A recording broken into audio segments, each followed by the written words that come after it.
Hello guys, so today in this video we're going to be ranking all of the fire type pals from worst to best in Palworld. Now I'm going to base it off their work suitability, their overall damage, and how good they are in combat, and from ones that are least useful to the most useful. Now as you can see, I already have them in order thanks to the viewing cages. It made my job a lot easier for this video. But if there's anything in this video that you do not agree with as far as the listing, let me know your listing down below and who do you think is the best fire type pal. So there is a total of 22 fire type pals in the game. That includes the nocturnal ones, starting with the least favorite here, or not the least favorite, but at least one of the weakest ones, and that is Kelpsie Ignis. Now don't get me wrong, they are very adorable, but the only thing they're really good for is level 1 kindling, which is why I have it in last place. Coming in next, we have Flambell. Now, Flambell is actually really useful. It has level 1 kindling, level 1 handiwork, level 1 transporting, and level 1 farming. It farms flame organs, which is very helpful for making flaming arrows. So they may look small and useless, but they're possibly one of the best pals to have working at your base. Then we have the Foxpark. Now, the Foxpark is also very useful, very beginner friendly, good to have. You can also turn it into a flamethrower, which is really nice. Definitely good for battle when you're battling strong grass types, and it also only has level 1 kindling, so for work suitability it's not the best. Now for Ruby, it's pretty much the same thing, only level 1 kindling, very common to find in the early game, and it's a good beginner fire pal. Then we have the Gobfin, the Ignis version. Now there's two types of these, you have a water one or you have a fire one. This is the fire one that you could find at the volcano area. Now he has a level 2 kindling, level 1 handiwork, and level 1 transporting, and they're also very good for combat. Then we have the Incineram.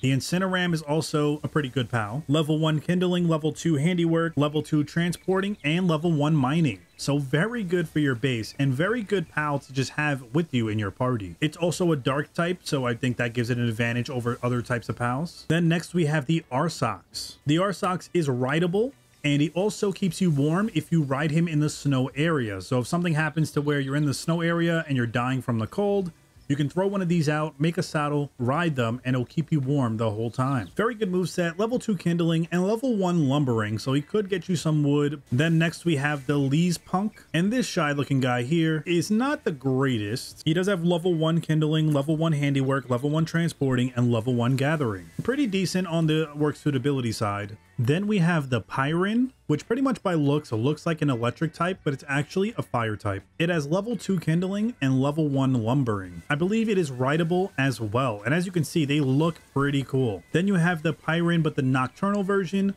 which is pretty much a fire type and a dark type. Also looks really badass, possibly one of my favorite looking pals in the game. Also has level 2 kindling and level 1 lumbering. Then you have the Kitsun. For work suitability, he has level 2 kindling, but it is rideable. It looks amazing, and it actually has a pretty decent moveset. Then next we have the Van Rim. He's a fire type and a dark type. He is flyable. He has a pretty decent flying speed. He only has level 1 kindling, but he does have level 3 transporting. And I feel like if you're going to build a base to grind up ore or get a lot of metal, they're good to have because they can carry the metal to the storage bins or wherever they need to go. And because they're level 3, that means they can carry a lot. Then next we have Bushy. Bushy is good for multiple reasons. He has a level 2 kindling, level 1 handiwork, level 3 lumbering, level 2 transporting, and level 1 gathering. Pretty much knows everything except for mining, so very good to have these in your base. Now this one's personally one of my favorites in the game, which is the Wixen. Now the Wixen is very good because it's level 2 kindling, level 3 handiwork, and level 2 transporting.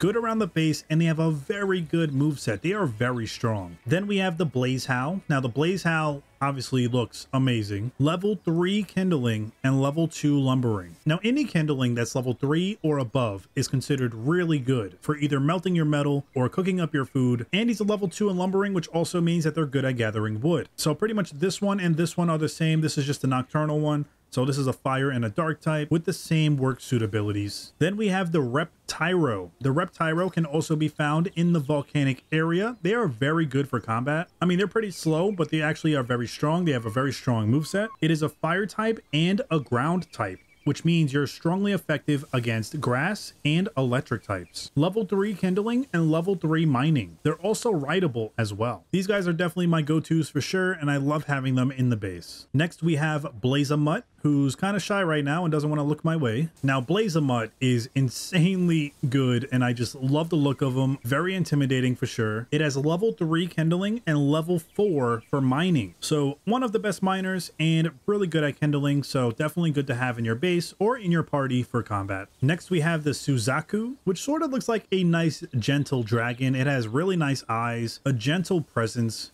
but they are pretty deadly. You are able to fly on them, so they are good for traveling. It only has level 3 kindling, but the reason I put it ahead of everyone else is because it is a pretty decent flyer, and I feel like flyers are important in this game. Then we have the Ragnarhawk, and the reason I put the Ragnarhawk over this dragon right here is because it does have level 3 kindling and level 3 for transporting. It's also a flyer, so you are able to travel and fly on it. So because it's good in so many areas, I had to put it this far ahead. Then we have the Phalaris, and the Phalaris also is level 3 kindling, level 3 transporting. It is also one of the boss pals that you fight at the Syndicate Tower. It is a flyer, it is a beast, and you definitely should want one of these in your party. And then last but not least, who I think is the best fire type in the game, is the Jormuntide. Now, this is the fire version of the original water type Jormuntide. And the reason I think it's the best is because it has level 4 kindling, and as far as I can tell, it's the only fire type in the game that has level 4 kindling. This thing can make cakes in a matter of a few minutes. Really good for getting anything done that requires kindling. Also a very good pal to have in your army when you're fighting other grass types. And that, guys, is my ranking from worst to best pals in the game. Whether you agree or disagree, let me know in the comments who your favorite fire type pals are, and hit that thumbs up if you want to see more ranked videos like this, and what pal type should I do a video on next.